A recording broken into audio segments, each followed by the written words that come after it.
Bonjour à tous et merci de nous rejoindre sur RTI 1. Alassane Ouattara, aujourd'hui devant les sénateurs et députés ivoiriens. Le deuxième congrès de l'histoire de la Côte d'Ivoire se tient à Yamoussoukro, dans la région centre.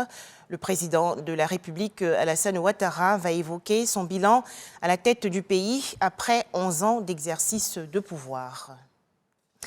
Yamoussoukro, dans la région centre du pays, tout est donc fin prêt pour accueillir dignement le président de la République, Alassane Ouattara. On le sait, le chef de l'État doit s'adresser aujourd'hui aux sénateurs et députés. À noter qu'à quelques heures de ce deuxième congrès de l'histoire du pays, le comité d'organisation de cet événement a fait le point sur la mobilisation. Les précisions dans ce reportage de Kader Sogodogo de RTI Bouaké. Salle de réunion du secrétariat général du Sénat. Nous sommes à Yamoussoukro. Ministres, élus locaux, forces vives de la ville font le dernier réglage avant l'arrivée du président de la République dans la capitale politique pour prononcer un discours devant le Congrès. Le ministre Amédée Kofi Kwaku et les autres membres du comité d'organisation de l'arrivée du président de la République sont fin prêts pour l'événement. Tout l'ensemble des cadres de Yamoussoukro, tous les cadres du Vébaoulé, tous les cadres qui viennent de l'ensemble du territoire, pour venir ici dans la capitale, réserver un accueil chaleureux au président. Il vient s'adresser donc au Congrès, c'est-à-dire les députés et les sénateurs réunis. Donc il vient s'adresser à eux, la population est derrière lui, donc on va lui réserver un accueil chaleureux pour qu'il puisse aller jusqu'au Sénat. Durant tout le parcours présidentiel, la mobilisation sera détaillée. Nous avons pris toutes les dispositions, je veux dire en termes de mobilisation, en termes de sensibilisation de l'ensemble des populations. Nous avons adopté une approche inclusive parce que le président Alassane Ouattara est le président de tous les Ivoiriens et toute la population de Yamoussoukro et environnant est en tout cas mobilisée pour pouvoir lui réserver un accueil populaire, un accueil en tout cas très chaleureux. Et nous attendons également d'autres populations qui viendront d'ailleurs pour pouvoir nous soutenir en fait pour que cet accueil-là soit un succès et soit une réussite totale. On souhaite aussi manifester notre remerciement à son Excellence Monsieur le Président de la République. Vous avez vu tous les investissements qui ont été réalisés à Yamoussoukro ces 2 dernières années pour améliorer l'état des routes et bientôt nettoyer les lacs.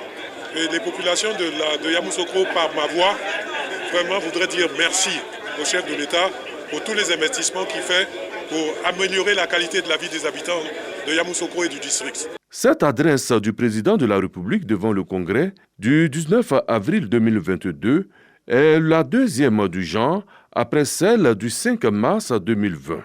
Il sera essentiellement question de la vie de la nation. L'accueil et la mobilisation ne feront donc pas défaut.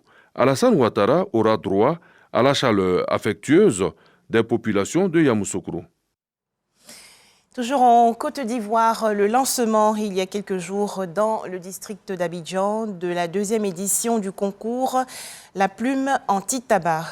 C'est une initiative du réseau des communicateurs pour la lutte contre le tabagisme et l'alcoolisme en milieu scolaire et universitaire. Objectif, récompenser les meilleurs articles de presse engagés dans la lutte anti-tabac.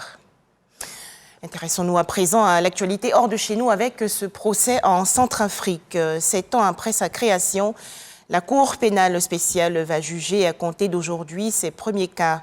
Cette juridiction composée de magistrats locaux et internationaux a pour mandat d'enquêter et de poursuivre les violations graves des droits humains commises dans le pays depuis 2003. À noter que les premiers accusés sont d'anciens miliciens du groupe 3R, accusés de crimes de guerre et de crimes contre l'humanité. Ce drame à Kaboul, en Afghanistan, au moins 6 personnes ont été tuées dans 2 explosions qui ont frappé aujourd'hui une école pour garçons située dans un quartier largement peuplé par des membres de la minorité chiite Hazara et déjà plusieurs fois visée par le passé. Enfin, Shanghai, la plus grande ville de la Chine face au coronavirus. Cette municipalité confinée depuis le début du mois annonce aujourd'hui 7 nouveaux morts du coronavirus au cours des dernières 24 heures, portant à 10 le total des décès. Voilà, merci de nous avoir suivis. Plus de détails dans le journal de la mi-journée.